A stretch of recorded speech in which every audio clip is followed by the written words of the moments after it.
Hello, कैसे हैं आप लोग? आई होप कि आप लोग अच्छे होंगे। आपकी जो स्टडी चलेगी बहुत ही बेहतरीन चलेगी। तो आज के सेशन में बात करने वाले हैं क्लास 12th के हिंदी को तमाम क्वेश्चन जो आपके एग्जाम में आते हैं और आने वाले हैं। ठीक है, तो आप लोग अच्छे तरीका से सारे क्वेश्चन को देखिएगा और एक एक क्वेश्चन को जो है बेहतरीन तरीका से कोशिश कीजिएगा कि समझने का। ठीक है ना, और एक भी प्रश्न छोड़िएगा मत, क्योंकि सारे प्रश्न जो है ना मॉडल सेट 2026 पर आधारित सारे प्रश्न हो जाएंगे, याद रखिएगा। ठीक है, और एक एक क्वेश्चन को जो है अच्छे तरीका से समझने का प्रयास करेंगे। ठीक है, तो चलिए बिना टाइम गए क्वेश्चन की तरफ बढ़ते हैं। इससे पहले क्लास को लाइक नहीं किया तो क्लास को लाइक कर देंगे और चैनल को सब्सक्राइब कर लेंगे। और मेरे भाई आप एक एक क्वेश्चन को जो है ना बेहतरीन तरीका से लिख के समझ के प्रयास कीजिएगा समझने का। ठीक है, क्योंकि एक एक प्रश्न आपके एग्जाम के लिए काफी ज्यादा बेहतरीन होगा। ठीक है, कहा जा रहा है बालकृष्ण भट्ट का निधन कब हुआ था? बालकृष्ण भट्ट जी का निधन जो हुआ था, याद रखिएगा 20 जुलाई 1914 ईस्वी को हुआ था। लेकिन जन्म की बात कर दे, निधन तो बतला दिए, लेकिन जन्म की बात करते तब का मरिएगा। याद रखिएगा 23 जून 1844 ईस्वी को जो हुआ था, क्या हुआ था? 1844 ईस्वी को जो हुआ था, जन्म हुआ था। आप याद रखिएगा, जितना क्वेश्चन एक्स्ट्रा बतलाया जाएगा उस क्वेश्चन को अच्छे तरीका से याद रखने का प्रयास करेंगे। चलिए अगला क्वेश्चन क्या हो जाएगा? अगला क्वेश्चन का आंसर बतला दीजिए। कहा जा रहा है निम्नलिखित में से कौन सी रचना बालकृष्ण भट्ट की है? कौन सी रचना जो है बालकृष्ण भट्ट जी की है? याद रखिएगा रसातल यात्रा ये भी बालकृष्ण भट्ट जी की रचना है। दमयंती स्वयंवर ये भी जो है बालकृष्ण भट्ट जी की रचना है। रेल के टिकट का खेल जो है ये भी जो है बालकृष्ण भट्ट जी का रचना है। इसलिए क्या हो जाएगा? ऑप्शन डी हो जाएगा, ऑल ऑफ दीज हो जाएगा, इनमें से सभी हो जाएगा। आप याद रखिएगा, हम बोल रहे हैं ना एक एक प्रश्न को आप समझने का प्रयास कीजिएगा, क्योंकि एक एक प्रश्न आपके एग्जाम के लिए काफी ज्यादा बेहतरीन हो सकता है। ठीक है, चलिए अगला क्वेश्चन यानी 3 नंबर क्वेश्चन में कहा जा रहा है बालकृष्ण भट्ट ने प्रयाग मिशन में जो है एंट्रेंस की परीक्षा कब दी? एंट्रेंस की परीक्षा जो है कब दिए थे? तो याद रखिएगा ओ जी तो दिए थे ना 1867 ईस्वी में। कहां है? ऑप्शन सी में है। ऑप्शन सी वाला सही होगा। 3 का ऑप्शन क्या होगा? सी होगा, याद रखिएगा। चलिए अगला क्वेश्चन यानी 4 नंबर क्वेश्चन में कहा जा रहा है कविता के जरिए भाप बनकर क्या बाहर निकल जाता है? काफी ज्यादा इंपॉर्टेंट क्वेश्चन है, आप याद रखिएगा आप 2026 के परीक्षा के व्यू के लिए। ठीक है, कहा जा रहा है बातचीत के जरिए जो होता है क्या बनकर जो है भाप बनकर जो है क्या बाहर निकल जाता है? याद रखिएगा जो हमारे मन में मवाद व धुआं बनकर रहता है ना वो भाप बनकर निकल जाता है। याद रखिएगा मेरे भाई, आप एक एक प्रश्न को जो है समझने का प्रयास कीजिएगा, क्योंकि एक एक प्रश्न आपके एग्जाम के लिए काफी ज्यादा इंपॉर्टेंट साबित होगा, याद रखिएगा। चलिए 5 नंबर क्वेश्चन में कहा जा रहा है हिंदी के एडिशन निम्नलिखित में से कौन कहे जाते हैं? हिंदी के एडिशन जो है कौन कहे जाते हैं? आपको पता होना चाहिए कि बालकृष्ण भट्ट कहे जाते हैं। याद रखिएगा 5 का ऑप्शन करेक्ट हो जाएगा, याद रखिएगा। चलिए अगला क्वेश्चन यानी 6 नंबर क्वेश्चन में कहा जा रहा है उसने कहा था कहानी में किस युद्ध का उल्लेख है? काफी ज्यादा इंपॉर्टेंट क्वेश्चन है, आप याद रखिएगा कि उसने कहा था कहानी में जो है किस युद्ध का जो है उल्लेख किया गया है? तो याद रखिएगा प्रथम विश्व युद्ध का उसमें जो है क्या किया गया है? उल्लेख किया गया है। ऑप्शन ए वाला करेक्ट होगा, याद रखिएगा। चलिए अगला क्वेश्चन यानी 7 नंबर क्वेश्चन में कहा जा रहा है निम्नलिखित में से कौन सी कहानी चंद्रधर शर्मा गुलेरी की है? कौन जो कहानी जो है गुलेरी जी की है? जल्दी से जो है 7 का ऑप्शन बतला दीजिए क्या हो जाएगा? तो याद रखिएगा उसने कहा था कहानी जो है गुलेरी जी की है। सुखमय जीवन जो है ये भी गुलेरी जी की है। बुद्धू का कांटा ये भी जो है गुलेरी जी की रचना है। तो याद रखिएगा इनमें से सभी मार दीजिएगा, लेकिन साथ में एक और प्रश्न याद रखिएगा कि उसने कहा था कहानी कब प्रकाशित हुआ था? 1915 मारिएगा। और सुखमय जीवन और बुद्धू का कांटा कहानी जो है ना 1911 ईस्वी में, याद रखिएगा। दोनों कहानी क्या में 1911 ईस्वी में प्रकाशित हुई थी, याद रखिएगा। उसने कहा था कहानी जो है 1915 में हुआ था, लेकिन ये दोनों जो है 1911 में हुआ था, आप याद रखिएगा। जितना एक्स्ट्रा क्वेश्चन बताया जा रहा है उस सारे क्वेश्चन को याद रखने की आपकी जरूरत है। चलिए अगला क्वेश्चन यानी 8 नंबर क्वेश्चन में कहा जा रहा है गुलेरी जी का जन्म कब हुआ था? कहां हुआ था? कब हुआ था? जल्दी से बतला दीजिए कहां हुआ था? जन्म हुआ था, कहां हुआ था? फटाफट 8 का ऑप्शन बतलाइए मेरे भाई, क्या हो जाएगा? तो गुलेरी जी का जन्म जो हुआ था गुलेर में हुआ था। गांव का नाम गुलेर था, लेकिन जयपुर में पड़ता है और जयपुर जो है राजस्थान में पड़ता है। आप याद रखिएगा ऑप्शन करेक्ट भी हो जाएगा, 8 का ऑप्शन करेक्ट भी होगा मेरे भाई, याद रखिएगा। अगला क्वेश्चन 9 नंबर क्वेश्चन में कहा जा रहा है सूबेदारनी किस कहानी की पात्रा है? सूबेदारनी जो है किस कहानी की पात्रा है? आप याद रखिएगा सूबेदारनी कह रहा है, क्या कह रहा है? सूबेदारनी। तो सूबेदारनी जो है लहमना सिंह की कौन थी? प्रेमिका थी, याद याद रखिएगा, यानी ऑप्शन ये हो जाएगा। यानी उसने कहा था कहानी से क्या है, संबंधित है, आप याद रखिएगा मेरे भाई। एक एक प्रश्न को मैं अच्छे तरीका से बतला रहा हूं, आप अच्छे तरीका से याद रखने का प्रयास कीजिएगा। अभी तक क्लास को लाइक नहीं किया तो प्लीज क्लास को लाइक करने का प्रयास कीजिएगा मेरे भाई, क्योंकि आपके लिए हम लोग इतना दिन रात जाग कर मेहनत करते हैं, लेकिन आप लोग है कि लाइक करने के लिए कहना पड़ता है। आप तो समझदार हैं, आप समझ रहे हैं ना, लाइक जरूर कीजिए और साथ में चैनल को सब्सक्राइब कीजिए, क्योंकि एक लाइक और एक सब्सक्राइब से में क्या होता है, मोटिवेट बहुत ज्यादा मिलता है। ठीक है, तो आप लोग इस मोटिवेट को बढ़ाने का प्रयास करेंगे आप लोग। ठीक है, चलिए अगला क्वेश्चन, यानी 10 नंबर क्वेश्चन में कहा जा रहा है लहना सिंह किस देश की ओर से क्या कर रहा था, युद्ध कर रहा था। लहना सिंह किस देश की ओर से जो होता है युद्ध कर रहा था, इंग्लैंड से कर रहा था, याद रखिएगा। करेक्ट ऑप्शन 10 के हो जाएगा, याद रखिएगा।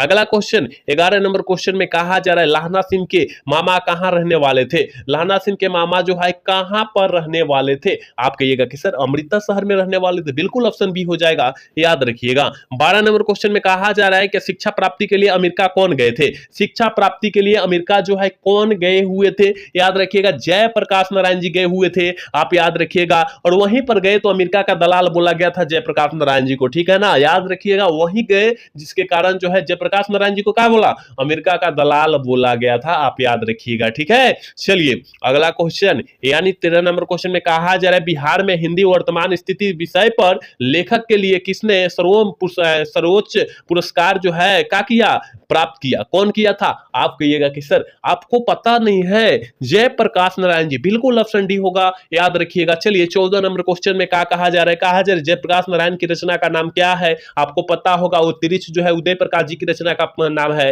याद रखिएगा। संपूर्ण क्रांति जो है जयप्रकाश नारायण जी की रचना का नाम है, तो यानी ऑप्शन बी में ना हो जाएगा, ऑप्शन का हो जाएगा, बी हो जाएगा। जूठन जो है ओम प्रकाश वाल्मीकि जी की रचना है, याद रखिएगा। और कहा जा रहा है शिक्षा जय कृष्णमूर्ति जी का रचना है, याद रखिएगा। इस सारे क्वेश्चन को याद रखिएगा, नोटबुक पर लिखकर याद कीजिएगा, क्योंकि हम लोग जितना साइड से बतला रहे हैं ना, बहुत इंपॉर्टेंट क्वेश्चन करा रहे हैं आपके लिए। ठीक है, चलिए 15 नंबर क्वेश्चन में कहा जा रहा है दल विहीन लोकतंत्र किनके मूल उद्देश्य में है, जल्दी बतलाइए ना।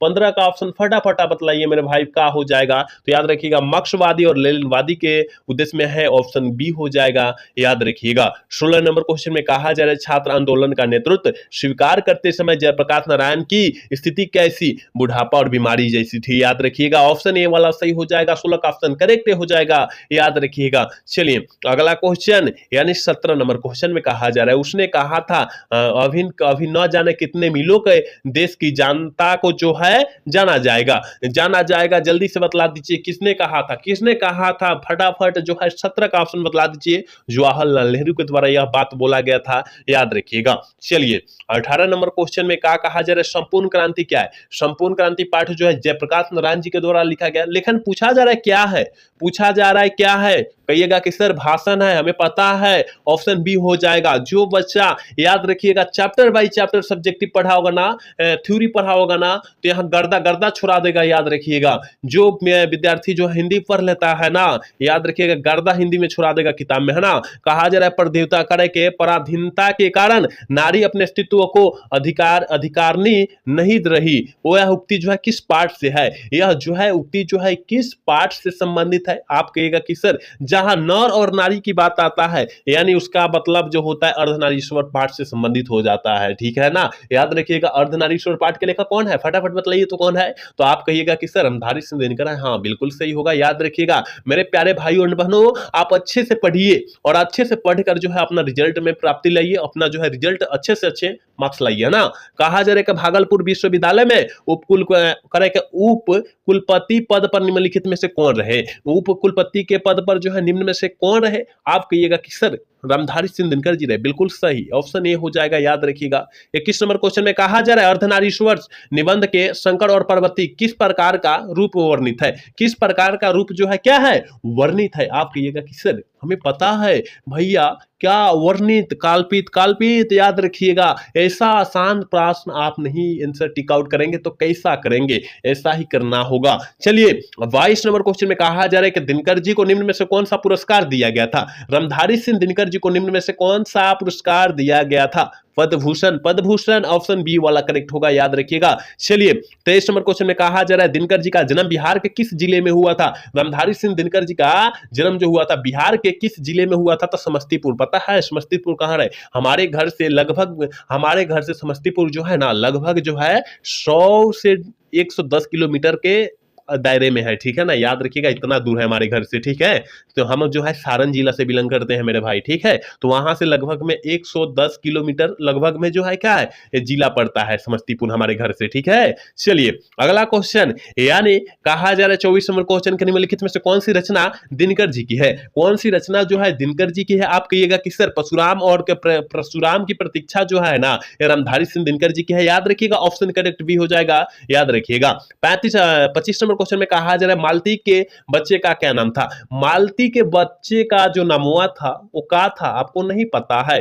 टिट्टी कहिएगा, टिट्टी। और मालती जो है किस कहानी की पत्रा है? कहिएगा कि सर हमें पता है रोज कहानी की पत्रा है। पूरा गर्दा गर्दा छुड़ा देना है, जब धुआं धुआं करना है तो धुआं धुआं खाने पड़ना होगा, ठीक है ना। इसलिए जब धुआं लाना है अगर शरीर में और पेपर में धुआं धुआं करना है तो यहाँ धुआं धुआं तो पहले करना होगा, ठीक है ना, तभी ना वहां जाकर करेंगे। चलिए अगला क्वेश्चन, यानी 26 नंबर क्वेश्चन में कहा जा रहा है निम्नलिखित में से किस कहानी में ग्रेगिन का उल्लेख है? मेरे भाई सारे बच्चे को पता होगा ग्रेगिन, ग्रेगिन ग्रेगिन रोज कहानी याद रखिएगा, ऑप्शन बी भूलना नहीं है। और रोज कहानी के लेखक कौन है? कौन है रोज कहानी के? अगे जी है। कहिएगा कि सर अगे जी मारेंगे हम, हाँ बिल्कुल सही होगा, ठीक है ना। आप याद रखिए सारे क्वेश्चन को। चलिए 27 नंबर क्वेश्चन में कहा जा रहा है अगे जी का पहली कहानी कब प्रकाशित हुई थी? अगे जी का पहली कहानी जो है कब प्रकाशित हो चुकी थी? 1924 ईस्वी में। और 1924 ईस्वी में जयप्रकाश नारायण जी मार्क्सवादी बने थे और 1924 ईस्वी में लेनिन की मृत्यु भी हुई थी, आप याद रखिएगा। एक क्वेश्चन से तीन तीन क्वेश्चन बन रहा है,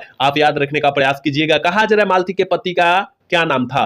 फटाफट बतला दीजिए। महेश्वर, महेश्वर क्या था? डॉक्टर बाबू थे। क्या थे? डॉक्टर बाबू थे, याद रखिएगा। और जो है ग्रेगिन, ग्रेगिन ग्रेगिन याद रखिएगा, ग्रेगिन का जो है क्या करते थे? ऑपरेशन करते थे, आप याद रखिएगा, ठीक है। मैं जितना साइड से क्वेश्चन बतला रहा हूं आप अच्छे से समझने का प्रयास करेंगे। कहा जा रहा है बचपन में खिलाने के लिए सच्चिदानंद हिरानंद वात्से अगे ने कौन सा नाटक लिखा था? याद रखिएगा अगे जी का पूरा नाम सच्चिदानंद हिरानंद वात्से अगे होता है। और कौन से नाटक लिखे हुए थे? आप कहिएगा, याद रखिएगा इंद्र सभा नाटक को लिखा गया था बचपन में खेलने के लिए, ऑप्शन सी वाला करेक्ट होगा, याद रखिएगा। 30 नंबर क्वेश्चन में मेरे भाई का कहा जा रहा है अगे जी का जन्म कब हुआ था? फटाफट बतलाइए, अगे जी का जन्म जो हुआ था कब हुआ था? आप जानते हैं कि अगे जी का जो जन्म हुआ था 7 मार्च 1911 को हुआ था। लेकिन मेरे भाई हम इससे नहीं मानेंगे, कह देगा कि मृत्यु कब हुआ था? मृत्यु कब हुआ था तब का मानिएगा आप? कहिएगा कि सर 4 अप्रैल, क्या 4 अप्रैल मारिएगा। और कितना 1987 मार दीजिएगा, क्या 1987। आप एक एक प्रश्न को अच्छे से समझिए और भूलना नहीं है। जन्म पूछेगा 7 मार्च 1911 मारिएगा, मृत्यु पूछेगा 4 अप्रैल 1987 मार दीजिएगा। आंख मूंद के सब मार देना है, सोचना समझना बिल्कुल नहीं है, ठीक है। चलिए अगला क्वेश्चन 31 नंबर क्वेश्चन में कहा जा रहा है भगत सिंह निम्न में से किस प्रदेश में थे? किस प्रदेश में थे? आप कहिएगा कि सर पंजाब में, बिल्कुल ऑप्शन सही हो जाएगा, बी ऑप्शन करेक्ट होगा, याद रखिएगा। 32 नंबर 32 नंबर क्वेश्चन कहा जा रहा है भगत सिंह की रचना इनमें से कौन है? एक लेख और एक पत्र जो है भगत सिंह की रचना है। पूछा जा रहा है ये भगत सिंह कौन से पाठ को लिखे हुआ है? एक लेख और एक पत्र, वही बात हुआ, रचना मतलब पाठ वही हुआ, याद रखिएगा। क्योंकि इसमें काफी बच्चे जो होते हैं क्या होता है घबराहट हो जाता है, ठीक है। कहा जा रहा है एक लेख और एक पत्र में भगत सिंह ने किसको पत्र लिखा था? काफी ज्यादा इंपॉर्टेंट है और 2022 में यह प्रश्न आया हुआ है, ठीक है। तो एक लेख और एक पत्र जो है भगत सिंह जो है किसको पत्र लिखते हैं और बुलाते हैं? आप कहिएगा कि सर सुखदेव को, सुखदेव को, ऑप्शन ए करेक्ट, याद रखिएगा। चलिए 34 नंबर क्वेश्चन में कहा जा रहा है भगत सिंह ने कैसी मृत्यु को सुंदर कहा है? काफी ज्यादा खास क्वेश्चन है और आपके एग्जाम 2023 में यह क्वेश्चन आया हुआ है कि भगत सिंह ने कैसी मृत्यु को सुंदर कहा है? देश की सेवा के बदले दी गई फांसी। कहां है? देखिए तो ऑप्शन सी में है, ऑप्शन सी वाला करेक्ट हो जाएगा, याद रखिएगा। मेरे भाई इसी टाइप से आपके एग्जाम में क्वेश्चन आते हैं, इसलिए सारे क्वेश्चन को अच्छे तरीके से समझने की जरूरत है, क्योंकि पहले ही हमने बोला था कि काफी ज्यादा खास क्लास होने वाला है आज का, ठीक है। कहा जा रहा है भगत सिंह किस उम्र में जो है क्रांतिकारी गतिविधियों में शामिल हो चुके थे? क्रांतिकारी गतिविधियों में क्या हुए थे? शामिल हो चुके थे। आप कहिएगा कि सर 12 वर्ष की अवस्था में, 12 वर्ष की अवस्था में क्या हो चुके थे? क्रांतिकारी गतिविधियों में शामिल हो चुके थे, आप याद रखिएगा। चलिए अगला क्वेश्चन, यानी कहा जा रहा है कहा जा रहा है ना 1914 ईस्वी में भगत सिंह किस पार्टी की ओर से आकर्षित हो चुके थे, मतलब किस पार्टी की ओर से क्या हुए थे, मिल चुके थे। आप कहिएगा कि सर हमें पता है गदर पार्टी उस समय थी, उसमें क्या हुए थे, आकर्षित हो चुके थे, उससे मिल चुके थे। याद रखिएगा करेक्ट ऑप्शन डी होगा। याद रखिएगा कहा जा रहा प्रिंस कोफ्टिन कौन था, काफी ज्यादा खास सोचना। याद रखिएगा कि प्रिंस कोफ्टिन कौन था, अस्त्र शास्त्र का विद्वान था। ऑप्शन ए हो जाएगा। याद रखिएगा मेरे भाई 37 का करेक्ट ऑप्शन ए होगा। याद रखिएगा 38 नंबर क्वेश्चन में कहा जा रहा है कि आपस में धांगर किस भाषा में बात करते थे। धांगर एक जो होता था जाति होता था, और किस भाषा में बात करते थे, आप कहिएगा कि सर मिश्रित ओरावा में बात करते थे। ऑप्शन बी सी वाला करेक्ट होगा। याद रखना है आपको। चलिए अगला क्वेश्चन 39 नंबर क्वेश्चन में कहा जा रहा है कि जगदीश चंद्र माथुर की रचना निम्न में से कौन है। जगदीश चंद्र माथुर जी की रचना जो है निम्न में से कौन है। शिक्षा जो है जय कृष्ण मूर्ति जी की रचना है।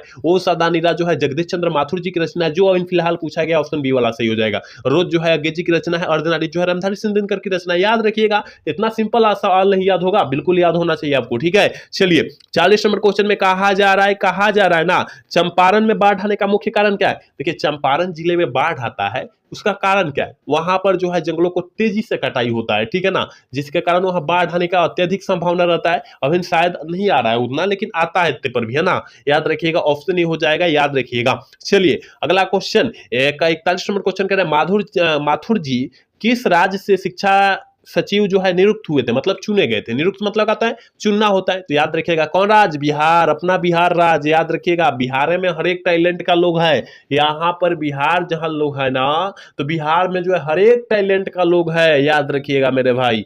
चलिए 42 नंबर क्वेश्चन कहा जा रहा है बोलते क्षण किस साहित्य की विद्या है, जल्दी से बतला दीजिए।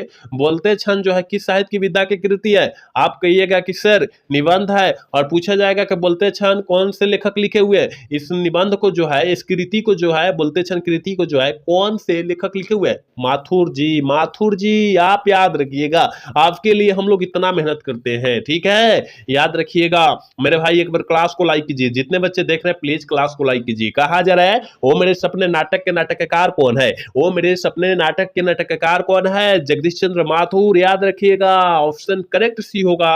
याद रखिएगा 44 नंबर क्वेश्चन कहा जा रहा है सिपाही की मां शीर्षक पाठ का साहित्य जो है विधा जो है क्या है। सिपाही की मां, आप कहिएगा कि सर सिपाही की मां पाठ के लेखक जो हो जाएंगे मोहन राकेश हो जाएंगे, और यह जो है एक प्रकार का एकांकी है। याद रखिएगा ऑप्शन जो हो जाएगा करेक्ट सी हो जाएगा। याद रखिएगा। और पूछा जाएगा सिपाही के मां पाठ के नायिका कौन है, आपका का मारिएगा, कुंती मारिएगा, ठीक है। याद रखिएगा मालती गलत हो जाएगा, और रोज कहानी की पत्रा है, ठीक है।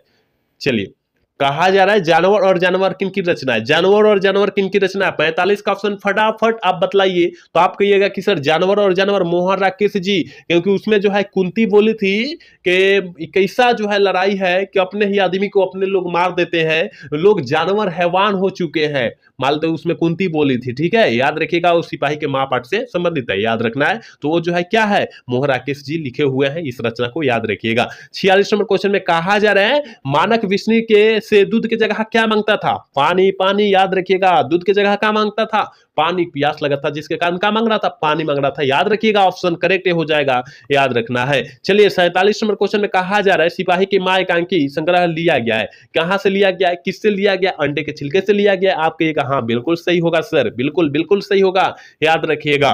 देखिए 48 नंबर क्वेश्चन कहा जा रहा है सिपाही की मां शीर्षक एकांकी मुन्नी की अवस्था क्या थी, मतलब उम्र क्या थी। अवस्था मतलब क्या होता है, उम्र होता है। 14 वर्ष थी। याद रखिएगा वर्ष 14 थी। याद रखिएगा ऑप्शन डी हो जाएगा, ऑप्शन डी में है, ऑप्शन डी वाला करेक्ट कर देंगे। याद रखिएगा। और कोहा 49 नंबर क्वेश्चन कहा जा रहा है मोहन राकेश के बचपन का नाम क्या था। कहा जा रहा है 49 नंबर क्वेश्चन में कि मोहन राकेश के बचपन का जो नाम हुआ था वो क्या था। आप कहिएगा कि सर हमें पता नहीं है, बिल्कुल पता है, मदन मोहन गुलेलानी। ऑप्शन ए हो जाएगा। याद रखिएगा। आप एक एक क्वेश्चन को समझने का प्रयास कीजिएगा। और आज के क्लास का लास्ट क्वेश्चन है, कहा जा रहा है आसमान टूटना मुहावरा का अर्थ क्या होता है। अचानक हमारे ऊपर या आपके ऊपर क्या हो जाना, अचानक मुसीबत आ जाना। जैसे कि आप ठीक ठाक है, आपका पैर टूट गया, आपका गिर का हार्ट का दिल का दौरा पड़ गया, तो आप क्या कीजिएगा, इसका मतलब आपके ऊपर या हमारे ऊपर क्या हुआ, अचानक जो हुआ हमला ना हुआ, आसमान ना टूटा। याद रखिएगा वो जो होता है अचानक आसमान टूटना होता है, याद रखिएगा। और 50 नंबर क्वेश्चन था और आज की क्लास के लास्ट क्वेश्चन था, याद रखिएगा मेरे भाई। आप अच्छे से सारे क्वेश्चन को याद रखने का प्रयास कीजिएगा, ठीक है ना। तो आज का क्लास जो है कैसा लगा, अगर अच्छा लगा होगा तो चैनल को सब्सक्राइब और वीडियो को लाइक करना तो भूलिएगा। मिलता है अगला सेशन में। जय हिंद, जय भारत, टाटा, बाय बाय।